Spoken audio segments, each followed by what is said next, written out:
Bonsoir amis téléspectateurs d'Afrique Sport TV, bienvenue dans votre journal de la CAN, le journal de la CAN que vous suivez sur Afrique Sport TV, la 33e édition de cette Coupe d'Afrique des Nations. Nous sommes actuellement au stade Amadou Adjigo qui doit abriter les quarts de finale entre le Sénégal et la Guinée équatoriale, le Maroc qui fera face à l'Égypte. Au sommaire de cette édition, nous allons parler de l'état de santé de Sadio Mané avec Aliou Cissé, le sélectionneur des Lions, qui est revenu sur l'état de santé du joueur sénégalais, en même temps évoquer l'hôtel des Lions de la Teranga qui prépare leur quart de finale pour cette Coupe d'Afrique des Nations. Évoquer aussi la Guinée équatoriale qui va jouer sans complexe selon son joueur Santiago. Toujours dans cette édition, parler aussi des Comores qui ont répondu sèchement à la CAF après leur sanction. En même temps, Samuel Eto'o qui a laissé une grosse prime aux joueurs camerounais. Tout de suite pour le développement.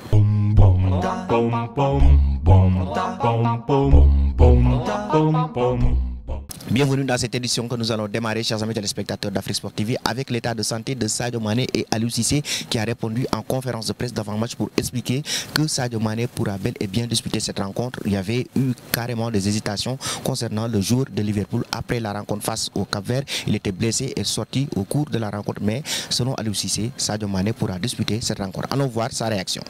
C'est vrai que le choc a été sérieux entre les deux joueurs.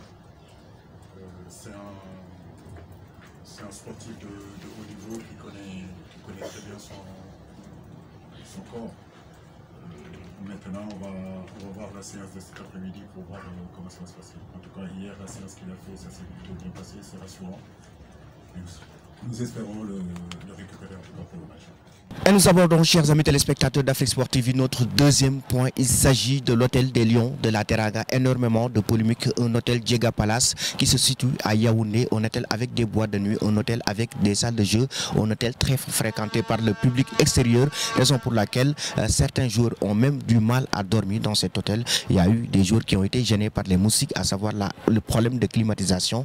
Mais le sélectionneur du Sénégal, Aliou Cissé, a carrément évoqué et revenu sur cet épisode en conférence de presse pour évoquer que certes à Tajidor ils étaient plus à l'aise, mais ils vont essayer de gérer la situation pour bien se concentrer sur la rencontre face à la Guinée équatoriale. Allons regarder la réaction du sélectionneur national Aliou Cissé. En venant à Yaoundé, on savait aussi qu'on n'allait pas avoir les mêmes conditions que Bafoussam, ne serait-ce déjà de pouvoir être dehors, de pouvoir être à l'extérieur quand vous êtes ensemble depuis un mois. Avant-hier, ça fait quand même un mois que cette équipe est ensemble, 27 décembre 2021 jusqu'au 27 décembre 2022, c'est long. Donc l'environnement où on était à Bafoussam, c'était vraiment parfait. En venant ici, on savait aussi que les conditions pouvaient être autres, les conditions pouvaient être difficiles. Mais je crois que ce qui est important, c'est surtout de pouvoir se concentrer sur le match de demain, ne pas chercher des problèmes à côté. Mais surtout être focus sur l'essentiel.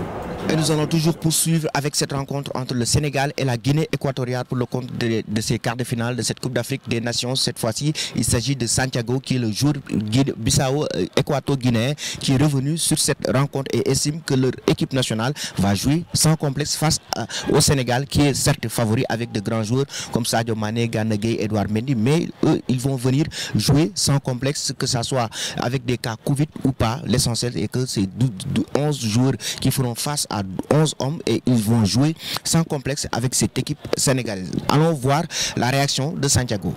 On va aborder les matchs avec trop de concentration parce qu'on ne sait pas ce qui se peut passer. Les Sénégalais, ils sont toujours forts. Et nous aussi, on va essayer de montrer notre niveau pour des matchs. Donc on ne va pas penser que les Sénégalais, ils sont pas... parce qu'ils ne sont pas gagnés des matchs, parce qu'ils ont fait des matchs, nous ils sont gagnés un match et c'est pour ça qu'on va aller avec des confiances, non on paie, et après on va arriver des matchs, on prend des buts, non, nous on est toujours concentrés, c'est que le Sénégal c'est une bonne équipe, une équipe très dure, et c'est pour ça qu'on va aller là-bas pour jouer avec une grosse équipe et montrer notre niveau aussi. Et nous allons maintenant parler des Comores, chers amis téléspectateurs d'Afrique Sport TV, qui ont répondu sèchement à la Confédération africaine de football après la sanction de 17 000 $ par le jury disciplinaire de la Confédération africaine de football pour leur comportement à l'occasion du 8e de finale de la CAN 2021 contre le Cameroun, alors que l'instance dirigeante du football africain n'a pas hésité à sanctionner le mauvais numéro de maillot porté par Al-Khadour, gardien de fortune, suite à l'impossibilité d'aligner Ali Ahmada. La Fédération comorienne de football a répondu à travers un communiqué cinglant temps pour protester. C'est avec regret et consternation que nous avons pris connaissance des sanctions prises contre les Comores par la CAF depuis le début de la compétition. L'équipe nationale des Comores s'est montrée exemplaire et résolument respectueuse des règlements de la compétition, des protocoles sanitaires Covid-19 et de la plus noble éthique sportive. Comme vous avez pu le constater, notre sélection, impactée par 12 cas de Covid-19 et privée de ses 3 gardiens de but, a dû faire appel à un jour de champ lors des 8e de finale contre les Lions indomptables. Cette situation inédite a bouleversé notre organisation de match et le numéro de maillot de notre jour enregistré dans le système CMS ont rappelé les Comoriens. Et puis, chers amis téléspectateurs d'Afrique Sport TV, nous allons terminer votre journal de la CAN avec les Lions indomptables du Cameroun. Samuel Eto'o qui a donné une prime considérable, une grosse prime aux joueurs camerounais après leur qualification en 8e de finale, en quart de finale de cette Coupe d'Afrique des Nations. Actuellement, comme vous le savez, le Cameroun a enregistré une rencontre aujourd'hui face à l'équipe nationale gambienne, une rencontre qui comptait pour les quarts de finale de cette Coupe d'Afrique des Nations. Et Samuel Eto'o a donné aux joueurs camerounais une prime de 50 millions après cette qualification. Voilà, chers amis téléspectateurs d'Afrique Sport TV, comme vous le savez, nous sommes actuellement au Cameroun. Abonnez-vous pour ne rater aucune vidéo, pour nous suivre les informations concernant cette 33e édition de cette Coupe d'Afrique des Nations. Restez connectés. La question avant de vous quitter, selon vous, chers amis, quelle est l'équipe qui va remporter cette Coupe d'Afrique des Nations? En même temps, que pensez-vous de la rencontre entre le Sénégal et la Guinée équatoriale? Qui va gagner ce match? Merci et bonne fin de soirée.